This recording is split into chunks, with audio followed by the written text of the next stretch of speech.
Welcome to Amplified, where we amplify the political power of black and brown communities. I'm Aisha Mills. Now, by now, you've seen the shocking and sickening video of Custom and Border Patrol agents whipping Haitian migrants at our southern border.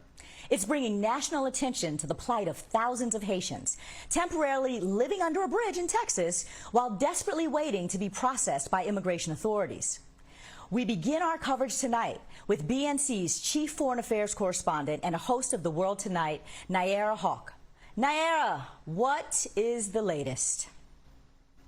I mean, it's a lot to try to figure out at this point after you see images like that, Aisha. And here's what we know that the Biden administration is doing right now. And I want to make it clear, these are choices the Biden administration is making. It has chosen to use a Trump-era rule to deport people back to Haiti. Now, many of these migrants who are being deported have not actually lived in Haiti for years. They are people who actually lived legally in Latin America.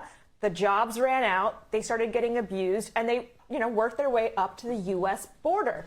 And the other thing the Biden administration is doing is selecting some people. We're not clear on how they're selecting these people to release them into the United States, to give them papers to then show up for a proper asylum hearing. That part is what is supposed to happen in U.S. law. The first part, the deportation as a choice of first resort, is not only what's puzzling, it's also the dehumanizing part of this equation.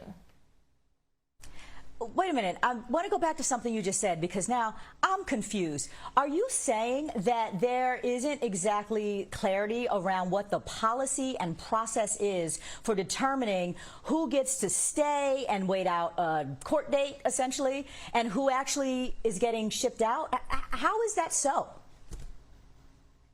So there has been a bigger call for the Biden-Harris administration to articulate its own immigration policy. But set that aside, right? The Biden administration has been in power for about 9 months with both houses in Congress, and they instead have actually not really been able to build back better from the Trump administration.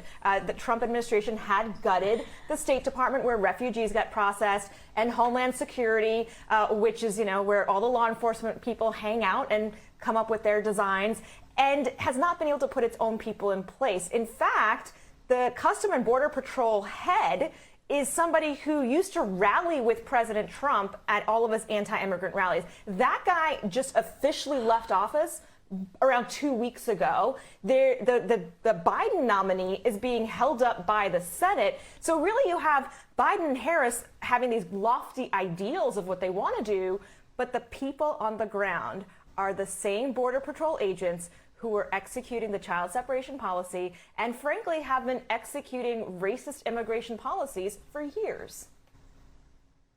For years. And I'm glad that you say for years, because while some of these people who are in charge certainly are Trump appointees who are just now kind of moving out of those jobs so that Biden-Harris can put in place their own people, the reality is that the practices that are happening are part of something deeper that has to do with the culture of Border Patrol and has transcended presidencies for that matter. I mean, I would imagine that during the Obama administration, they weren't, just decent, normal people who are doing their jobs. What is happening? Can you just share with us a little bit about kind of who these officers are and how they got there, as you explain, what the structure is that is ever changing, it sounds like, under new administrations? Well, and the Obama administration did not get credit for its immigration policies either. It also deported peoples, right? So Biden also has some of that history and baggage with him. But Custom and Border Patrol is actually a relatively new sub-agency. It came in the aftermath of the 9/11 attacks, when it was like, oh, we need to consolidate all of these things. And within that, everything was looked at through a security lens. So the people who used to process at the border were customs agents. They were civilians. They looked at things through the lens of, what's of economic benefit to the country. They were not looking at everybody coming in as an explicit security threat. That is what they decided to do in the post 9/11 era, and create this new agency. They didn't have enough people to staff it, so they really ended up ramping it up and filling it with police officers who often were not good enough to make it in their own local bureaus. It also has the history tied into it of the much smaller border patrol that in the 1920s was former Klansmen. So you combine all of that, suddenly empower them with this authority at the border, and now they're represented as the protectors of America. Well, you can see where the culture problem begins and where it has continued. It is essentially the same problem that we see in police departments across the United States, and that is not a problem you can necessarily reform your way out of with federal policy. Wow. So these are already people who, some of them, come to the job with bigoted ideas about the people that they are policing. So it's no wonder that we see these heavy-handed tactics being used against these refugees. You know, Nayyera, I can't help but think of another heartbreaking refugee crisis that we've seen lately, and that is the crisis in Afghanistan. We saw people who were so desperate to escape the country and the Taliban rule that they literally were clinging to planes that were taking off on the runway, leaving the country, trying to get out. Both groups, the Haitians, the Afghans, are certainly, you know, desperate and seeking our help, but they aren't getting the same level of attention or empathy here. Why is that?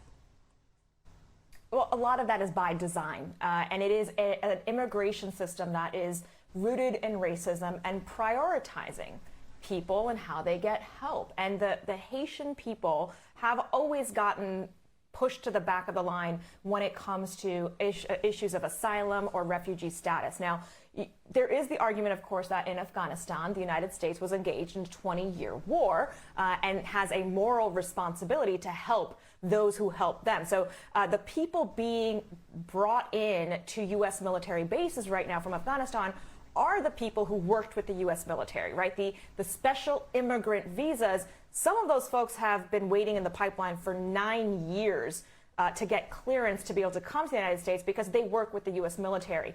As a result, they've had a built-in constituency here in veterans, in the military, who are advocating for them and also have the physical capability of helping them. So add on top of that, that Haitians don't have the similar type of constituency here. I mean, most folks who are migrating from Central and Latin America don't have that type of lobby or constituency that Republicans will respond to.